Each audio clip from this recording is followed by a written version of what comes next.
राम राम सभी को। मैं सरोज दुवन आपके सामने प्रस्तुत है गोकर्ण तीर्थ के स्थल का महत्व और यहाँ पे क्या हिस्ट्री है इसके बारे में क्या इसका इतिहास है, मैं आपको बताना चाहती हूँ। दर्शकों, आपने देखा होगा कि मैंने इस तीर्थ से पंडित जी के आपको दर्शन करवाए थे और सभी को मैंने अपनी पिछली वीडियो में डाला हुआ है। तो पंडित जी ने आशीर्वाद स्वरूप मुझे ये बुक दी और मेरे को इस तीर्थ के बारे में बताया। मेरे को भी इसके बारे में ज़्यादा पता नहीं था और तब देखा कि इसका बहुत महत्व है, तो मैंने ये डिसाइड किया कि ये ज्ञान मैं अपने तक रखने की बजाय आप लोगों तक भी पहुंचाऊं। इसमें मेरा कोई स्वार्थ नहीं है। अगर आपको पसंद आए तो सुनना। राम राम सभी को। श्री क्षेत्र गोकर्ण स्थल में महत्व, इसका क्या महत्व है।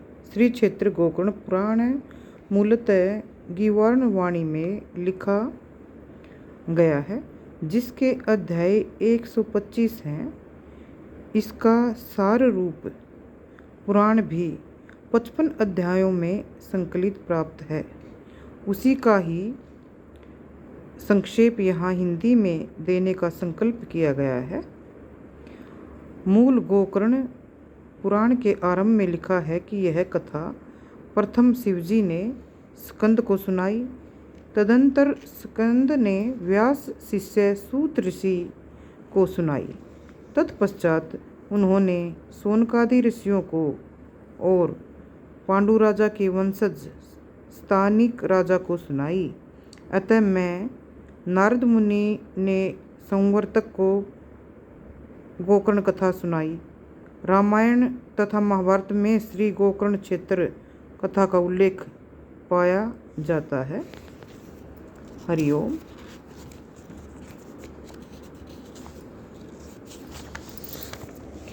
श्री गोकर्ण का उगम मतलब ये कैसे ये तीर्थ की उत्पत्ति हुई। सृष्टि रचना के पूर्व चारों ओर जल ही जल था। क्षीर सागर निवास शेष सैया पर विराजमान भगवान के नाभि कमल से ब्रह्मा जी की उत्पत्ति हुई। उन्होंने सृष्टि रचना के हेतु कड़ी तपस्या आरंभ की। फलस्वरूप उनके ललाट से रुद्र प्रकट हुआ। रुद्र को ब्रह्मा जी ने योग्य समझकर सृष्टि रचना करने का आदेश दिया।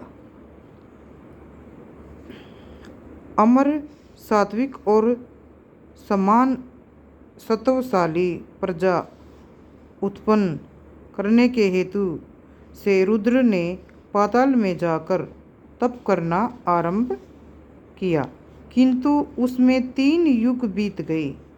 इस बीच ब्रह्मा ने सोचा कि रुद्र की सृष्टि में सबको अवसर नहीं रहेगा।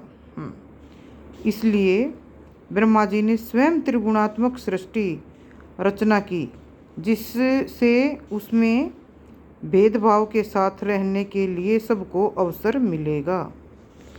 जब यह समाचार प्रकृति के द्वारा रुद्र को मिला, तब वह क्रोधाविष्ट हो गया और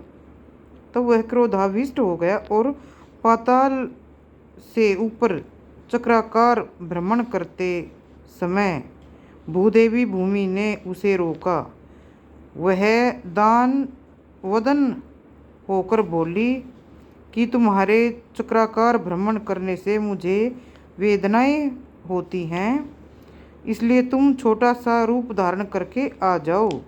मैं आपकी कान से पधारने के लिए तुझे राहत दूंगी। वह मतलब मैं अपनी कान से पधारने के लिए तुम्हें राह दूंगी। भूमि ने स्तुति स्तोत्र पाठ किया। इस पर प्रसन्न होकर रुद्र अंगुष्ठ मात्र शरीर धारण करके उसकी कान से ऊपर आया। वह पृथ्वी से बोला, हे भूमि, तुझे गो कहते हैं, अतः एवं मैं जहाँ से निकल आया उस प्रवेश को आगे चलकर गोकर्ण नाम से प्रसिद्धि मिलेगी। पाताल से ऊपर आने के लिए यह स्थान को रुद्र योनि के नाम से भी ख्याति मिलेगी। भविष्य में सृष्टि प्रलय के समय यह भूभाग जल में भंवरे के समान दिखाई पड़ेगा, इसलिए वह वरुणावर्त के नाम से बताया जाएगा। गोकर्ण शब्द का उच्चारण प्रातः काल में करने पर रात्रि में किए हुए पापों का शालन होगा और सायंकाल में करने पर दिन में किए हुए पापों का शालन होगा तथा यह क्षेत्र पंचक्रोश क्षेत्र के नाम से प्रसिद्ध होगा और 12 योजन मील तक उसे मंडल की संज्ञा प्राप्त होगी। ऐसी भूमि को वरदान देकर रुद्र अंतर्ध्यान हुआ। 12 योजन उसे मंडल की संज्ञा प्राप्त होगी। ऐसी भूमि को वरदान देकर रुद्र अंतर्ध्यान हुआ। इस प्रकार रुद्र के प्रसाद से यह क्षेत्र गोकर्ण के नाम से प्रसिद्ध शिव क्षेत्र एक हुआ। जिस विवर से रुद्र पाताल से आया उस स्थान पर एक शिवलिंग स्थापित हुआ और उसको आदि गोकर्ण कहने लगे। राम राम भक्तों, ये वीडियो लंबी ना हो जाए इसलिए मैं कथा को यहीं विराम दूंगी।